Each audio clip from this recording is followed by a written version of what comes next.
All right, good morning. So today I want to talk about embodiment, right? Taking the ideas, any ideas, taking the framework of ideas and turning them into lived experience.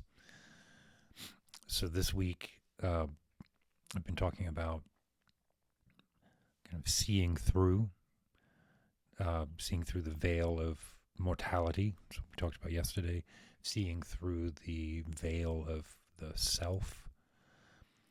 But these are ideas that can get a bit abstract, right? They can be a bit brittle.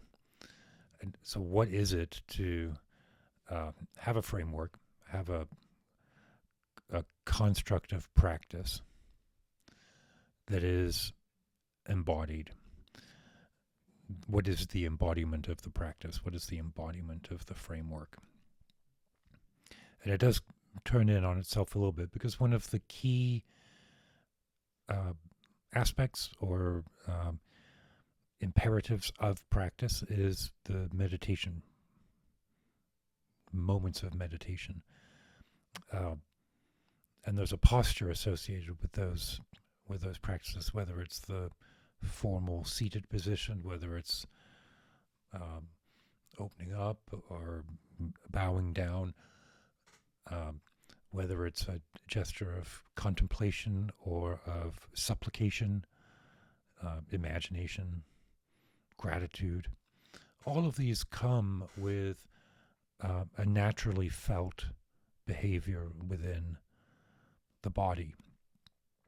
And I would suggest that this is not something to diminish or trivialize, that the way that we hold ourselves, our bodies, suggests an attitude towards the self, our process of being, which in turn suggests an implementation or manifestation of those ideas. We exude this, right? We are, as conscious beings, right, as humans, we are constantly absorbing and producing. Literally through metabolism, we absorb food and we exude waste. We breathe in and we breathe out, and we consume perceptions and those perceptions can be shaped, of course, right? We have neuroplasticity, so it's very important that the content that we put in at least aligns with the output that we want to exude. So we walk through our lives breathing in and exhaling out and leaving behind like a trail of poetry.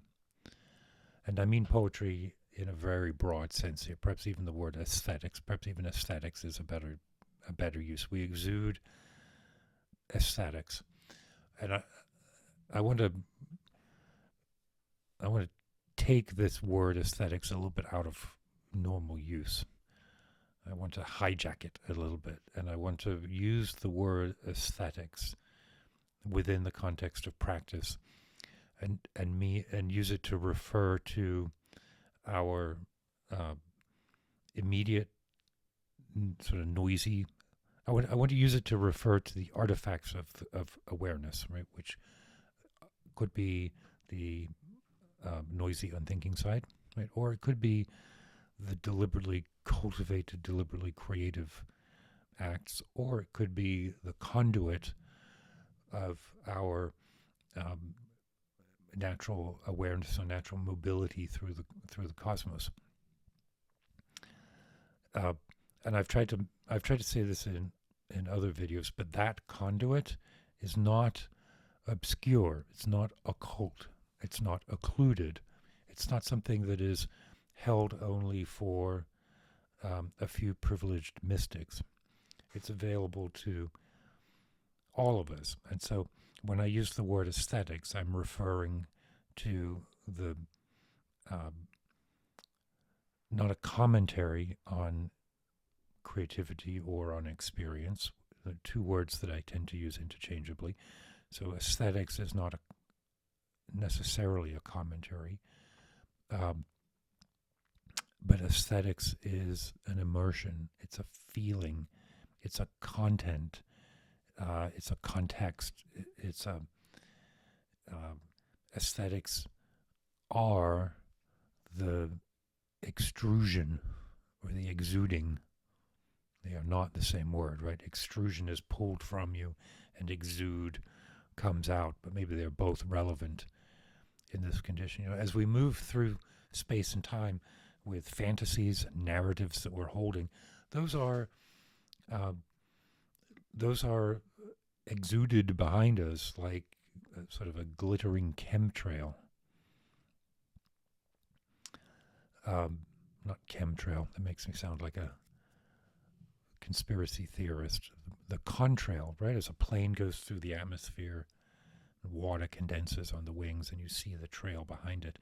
We leave the same kind of trail in the aesthetics of our lives, and these are noticeable even if we think that we're just imagining something, right? There's a shared experience of humanity, and that this is a manifest experience.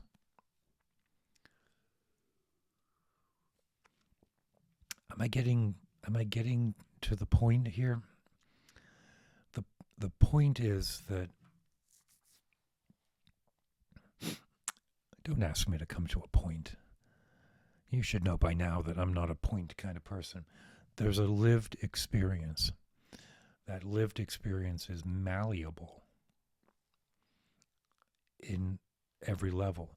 I just drank some coffee. I'm changing my lived experience.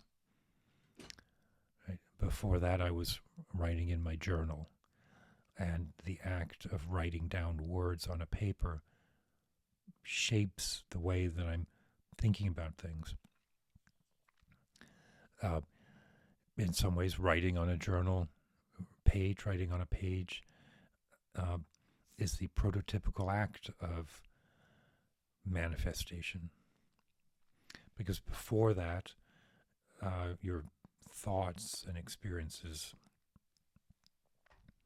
exist in such an ephemeral existence that it's only when they're written that I can really, I know this is true for me, only when I write do I really come to understand what I'm thinking. Okay. Manifestation, conduit, lived experience.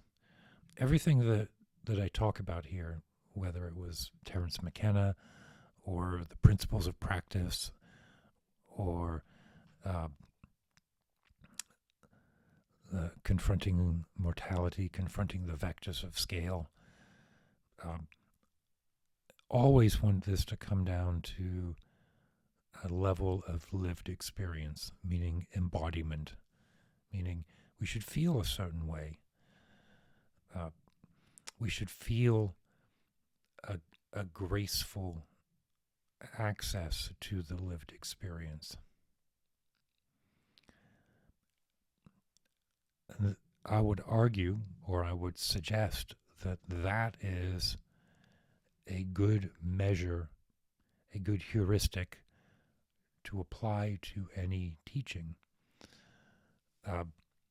As you open up, as become a conduit, a framed, stable practice, and again, stable practice can be literally the condition of sitting on a cushion, or it becomes the framework of a broader discipline within the 24 hours of a day.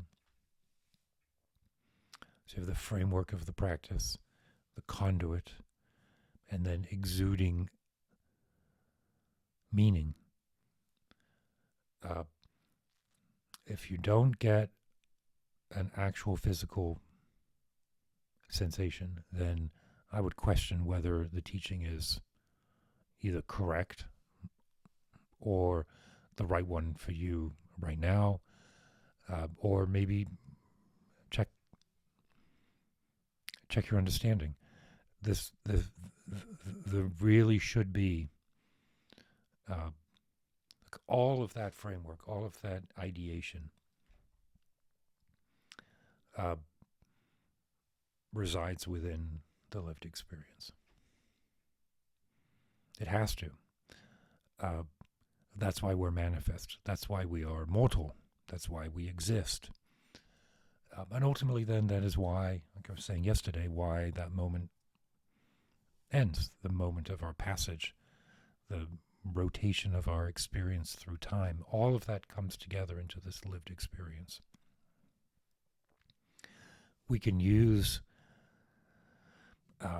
things like music or other physical practices like fasting or even hard exercise.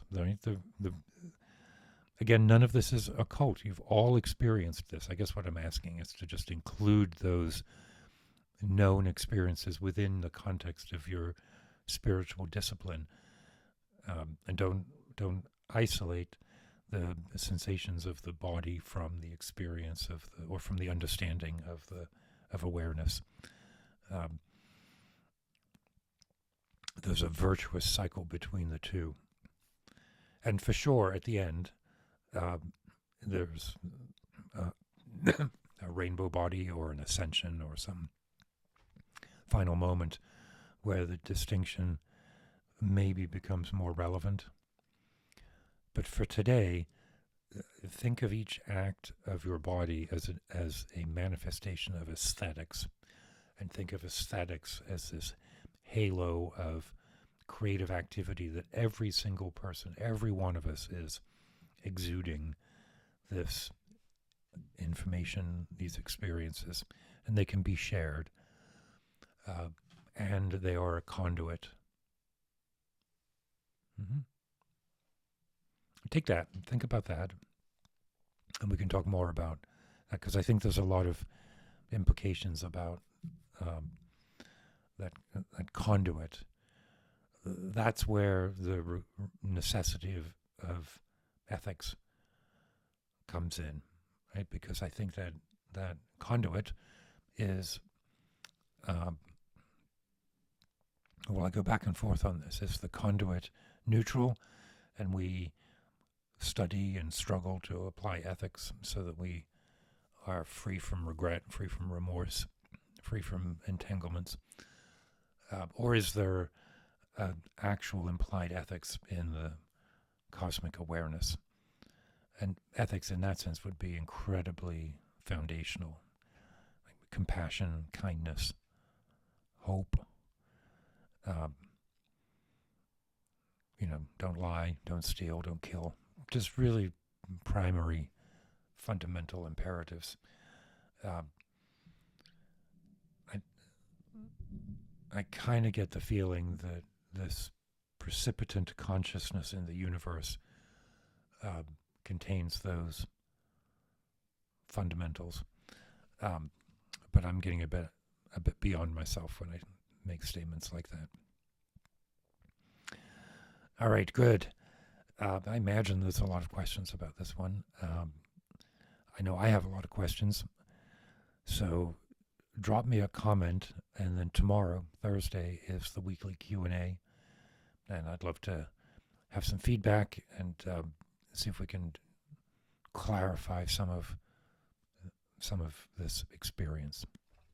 So with that, keep your wits about you, and I'll see you here tomorrow.